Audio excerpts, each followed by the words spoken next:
हुनर कितना भी हो कोशिश बिना गुमनाम होता है कि हर कोशिश का कोई ना कोई इनाम होता है। किसी कंदिल के माफिक तुम जलो और छू लो ये आसमां। किसी कंदिल के माफिक तुम जलो और छू लो ये आसमां। शिखर जो लोग छूते हैं उन्हीं का नाम होता है। इसी के साथ मैं श्वेता जायसवाल आप सभी का स्वागत करती हूँ स्कूल शिक्षा के आपके अपने यूट्यूब परिवार में। और आज की ये वीडियो बहुत इंपॉर्टेंट होने वाली है। बहुत सारे बच्चों का एक क्वेश्चन होता है कि मैम हिंदी का डिटेल सिलेबस क्या होगा क्लास 9 के लिए। हम पढ़ना चाहते हैं लेकिन हमको एग्जैक्टली पढ़ना क्या क्या है, कहाँ से पूछा जाता है एग्जाम में। तो इस पर हम वीडियो बना करके आपके लिए दे दिए हैं यहाँ पे कि आपको क्या क्या चीजें पढ़नी है। जो बच्चे प्रिपरेशन करना शुरू कर दिए हो और जो नहीं किए हो, दोनों के लिए जानना बहुत जरूरी है एटलीस्ट कि आपका सिलेबस क्या है, आपको पढ़नी कितनी चीजें हैं, उसके बाद तो आप मैदान में उतरोगे, है ना। तो यहाँ पे डिटेल सिलेबस के बारे में बात करने जा रहे हैं बेटा। चलिए पहले एग्जाम पैटर्न को थोड़ा सा देख लेते हैं कि आपका जो एग्जाम होता है वो पेन पेपर मोड होता है, ओएमआर आपको फिल करना होता है। और ये जो एग्जाम है ना ये ऑफलाइन होता है। ऑफलाइन कहाँ होगा मैम? तो ये आपका बनारस में होगा। हर साल अप्रैल के मंथ में, अप्रैल के लास्ट वीक या फिर मई के आपके फर्स्ट वीक में आपका एग्जाम जो है वो होता है सीएचएस का।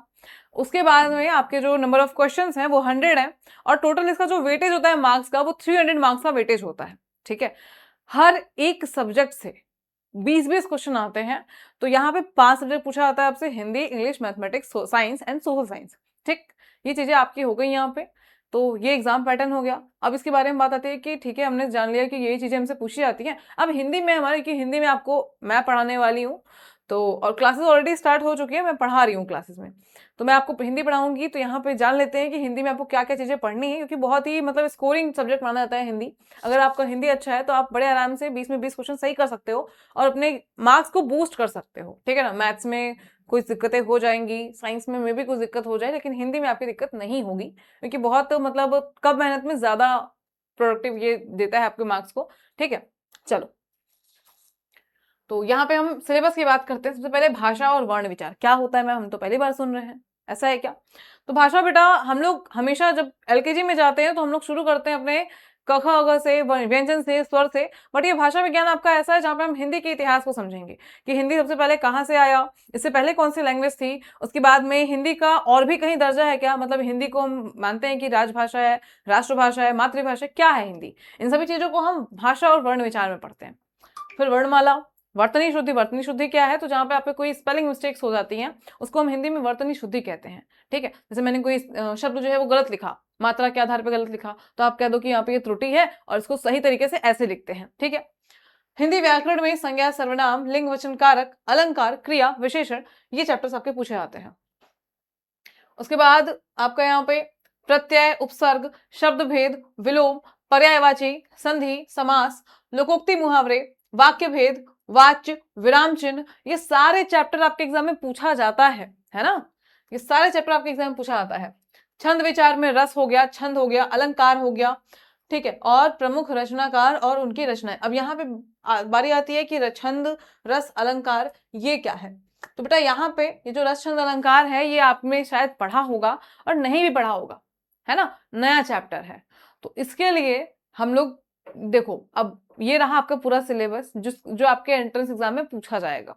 ठीक है, 8 तक का पूरा सिलेबस पूछता है और थोड़ा बहुत आपके 9th का भी, जैसे कि इसमें छंद और जो रस है वो आपके 9th के सिलेबस में ज्यादा डिटेल में आता है। ये रहा आपका पूरा सिलेबस। अब बारी आती है कि जो बच्चे प्रिपरेशन करना शुरू कर दिए हैं उनकी तो दिक्कत नहीं है, लेकिन अगर किसी भी रीजन से आप फाइनेंशियली प्रॉब्लम की वजह से अगर आप बैच नहीं ले पा रहे हो तो बेटा मेरा एक ही सजेशन रहेगा आपको कि देखो पढ़ना जरूरी है। अगर आपने एक भी बार सोचा है कि हमें सीएचएस का एग्जाम देना है, कम फीस में अच्छी एजुकेशन मिलेगी, अच्छे जगह पढ़ेंगे, बीएचयू जो कि इंडिया के टॉप यूनिवर्सिटीज में आता है, उसका एफिलिएटेड स्कूल है, तो मुझे वहां पढ़ाई करनी है, तो उसके लिए पढ़ो। अगर आप सच्चे लगन से, सच्चे मन से तैयारी करते हो तो वो चीज आपको मिलेगी, है ना। बहुत सारे बच्चों को मिली है। करना क्या है आपको कि आप बैच नहीं ले सकते हो, कोई बात नहीं, बैच ले सकते हो तो जरूर से ले लो, क्योंकि प्रिपरेशन करने का सबसे सही समय यही है बेटा। ठीक है, प्रिपरेशन आप अभी सबसे सही समय है। इसके बाद करोगे तो बैकलॉग का टेंशन रहे कि अरे यार 4 महीने बचे हैं, सिलेबस कंप्लीट करना है, प्रैक्टिस कब करेंगे, मॉक कब देंगे, मॉक देंगे तो नंबर कब बढ़ाएंगे उसमें, है ना। ये सब चीजें दिक्कत आती हैं। अभी से करोगे धीरे धीरे क्लास आपका होता रहेगा, सिलेबस कंप्लीट हो जाएगा आपके नवंबर तक में। नवंबर के बाद में आपका जो है 6 महीने आपके पास होंगे प्रैक्टिस करने के लिए, अपने मार्क्स को बूस्ट करने के लिए और मोटिवेट रहने के लिए, है ना। लास्ट टाइम पे बच्चे उस तरह से जब चीजें उनके साथ बर्डन में होती हैं तो मोटिवेट नहीं हो पाते। तो आपको इसके लिए प्रिपरेशन अपनी शुरू कर देनी चाहिए। और कोई भी दिक्कत है बेटा तो पढ़ना शुरू कर दो। बैच में नहीं पढ़ पा रहे, यूट्यूब पे बहुत क्लासेस हैं। हमने एक सीरीज चलाई थी जीरो टू हीरो, आप उसको जाकर के देखना। जो बच्चे अभी तक बैच ज्वाइन नहीं किए हैं, करना चाहते हैं, पढ़ना चाहते हैं, बट वेट कर रहे हैं किसी भी चीज का, पैसे कम होने का, जो भी, आप प्लीज बैच स्टार्ट नहीं कर पा रहे हो, बैच नहीं ज्वाइन कर पा रहे हो, तो आप जीरो टू हीरो सीरीज से अपनी क्लासेस शुरू कर दो। पीवाईक्यू कराया गया है, एमसीक्यूज कराया गया है, बस पढ़ना शुरू कर दो, है ना। और जल्दी ही हम लोग यूट्यूब पे भी आएंगे, जहाँ पे हम लोग एकदम फ्री ऑफ कॉस्ट में हर चीज पढ़ेंगे, एमसीक्यूज की प्रैक्टिस करेंगे, कॉन्सेप्ट समझाएंगे, सब कुछ, ठीक है। साथ में अगर आपको इससे के अलावा किसी और भी सब्जेक्ट का डिटेल सिलेबस चाहिए तो आप मुझे कमेंट सेक्शन में जरूर से बताना। एंड सिर्फ सीएचएस नहीं, अदर क्लास का भी।